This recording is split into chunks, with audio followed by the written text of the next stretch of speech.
Today I'm reviewing the Bobbi Brown Hydrating Face Cream, and really quick, I just want to say I purchase all these products with my own money. I'll never waste your time with sponsor ads or videos, so if you can help support the channel, check out nobsbeauty.com, check my Patreon community, or click on the links below. So, I've had this one for a little bit of time now. I think I bought it during Ulta sale, but now I saw it was offered as 50% off during Ulta sale, so I thought I would review it, finally getting a chance to do that. So I've got this. I've also got their vitamin face base, which I'll review as well, if you guys are interested in that. I picked that one up during one of their sales too. So anyway, but that finally time to review this one. So, okay, so they say the Bobbi Brown Hydrating Face Cream instantly replenishes, conditions, and nourishes skin with its rich yet lightweight formula infused with algae extract. Woohoo! So exciting! We've got algae extract, which is in a lot of stuff, by the way. So it's really not that exciting. It's not that expensive an ingredient, but anyway, okay. Okay, so first criteria is packaging. I'm not a fan of jar packaging. I always keep the little plastic things on because I always feel like it helps somehow, maybe. Doesn't hurt, I guess. So not a crazy fan of it, although there's really not a lot of antioxidants in here that are really light or air sensitive, so it's not that big of a deal for this product. In terms of denatured drying types of alcohol, it does not contain any of those. When we get to fragrance, that's where this product has its main issues. It's got like a light floralish scent to it, herbal floralish almost. And it does have lavender extract, jasmine extract, cardamom extract, as well as coriander oil, which can be coriander oil is probably much more sensitizing than all those extracts probably added together. That coriander oil has a fragrance component in it. You probably notice that I think it's used in a lot of cooking, coriander oil, or coriander extract or something like that. So it can be sensitizing. So if you have sensitive skin, this one's going to be a pass, along with a lot of other Bobbi Brown products that contain fragrance. So, okay, the manufacturing location for this one is the U.S., so no issues with that. So ease of use. Let's give this one a little ink out. Okay, so we've got kind of a thicker texture to it, which is nice.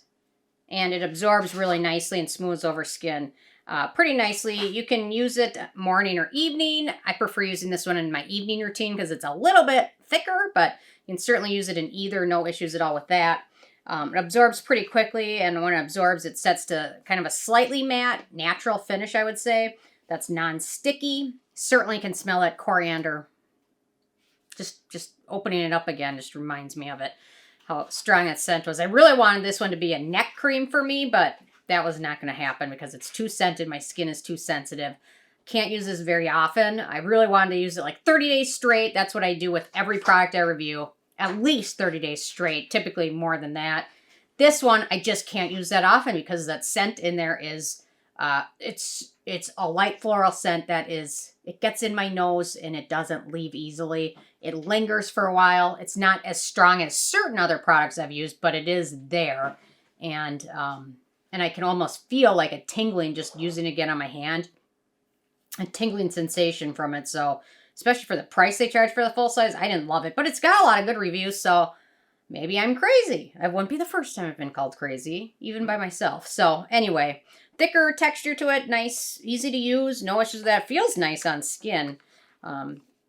So, unfortunately, the fragrance in it just reminds me of how strong it was. So, anyway. Okay. In terms of animal testing, Bobbi Brown is not cruelty-free, so there we go. Not exciting. Not a big fan of that. Okay, performance, and I'll get to ingredients. So I think this is definitely going to be best for skin that is not sensitive at all, and maybe perhaps geared towards oilier skin types. For my dry skin, it wasn't quite enough on its own, which was just fine because my skin didn't really, my skin didn't hate it, but my nose hated it much more than that. So I found it better in my evening routine. I worked well under sunscreen and foundation, so that was nice. No issues at all with that. Worked great under sunscreen. It's not friendly at all for acne-prone skin, though. So for acne-prone skin, we've got Dimethicone, cetyl alcohol, Ethylhexyl palmitate, Myristyl, Glycol stearate, Phyantryol, propylene glycol stearate, sorbitol laurate, Myristyl alcohol, vitamin E, Hexylene glycol. So is that 12 ingredients? How many are there ingredients in this product? Maybe 50? 12 of them are not friendly at all for acne-prone skin. And then the rest of them are just not great for sensitive skin. So I will say this has a lot of good reviews, but almost all the negative reviews are from people with acne-prone skin who had issues with it. Breakouts, things like that. And interesting that they included propylene glycol, which is actually a surfactant and cleansing ingredient that has a strong reputation for being very irritating, especially for sensitive skin. So now we've got these 4 fragrant ingredients that are issues for sensitive skin. We've got 12 ingredients of note for acne-prone skin. And then we've got propylene glycol. For the rest of people that haven't been irritated by some other ingredient, then we add that one in. I don't know why they added that into a leave-on product, especially even just using it as a cleansing rinse-off ingredient's got a bad reputation. Then you add it into a leave-on product, and now I get some of those reviews and photos that people left of their skin being freaked out, irritated, or breaking out from this. In terms of the price, it gets even better. So this is the full size, 1.7 ounces, 50 milliliters. It retails for $66 unless you're buying it at the Ulta sale for half off. Then you're getting a much better deal. But even then, $33 for this. There's just better ones for less than the half price sale price. Okay, in terms of the it factor, very iffy product for most skin types. Not hydrated enough for very dry skin. So you can tell I did not like this one at all. Barely able to get through using it a couple nights, let alone 30 straight days. That was not going to happen. Not going to happen at all. So let's get to the beneficial ingredients, and then we'll get to the, and I changed how I do the format, so we added the ingredients at the end. Okay, so for beneficial ingredients, we've got kukui nut oil, which comes from Hawaii. It's a nut oil often used to treat irritated skin as well as sunburns, which you're going to need because your skin will probably be irritated after using this. Has anti-inflammatory, pain-reducing, and wound-healing properties. We've got that exciting algae extract, which is emollient, hydrating, protecting ingredient. We've got rosehip oil, emollient with high omega fatty acid content, also skin regenerating properties. Then we've got vitamin A, good antioxidant, emollient, cholesterol, skin identical ingredient, linoleic acid, skin identical ingredient, emollient, trehalose, which is a humectant, caffeine, antioxidant, also thought to help with microcirculation of blood vessels, which have been thought to help with under-eye dark circles and puffiness.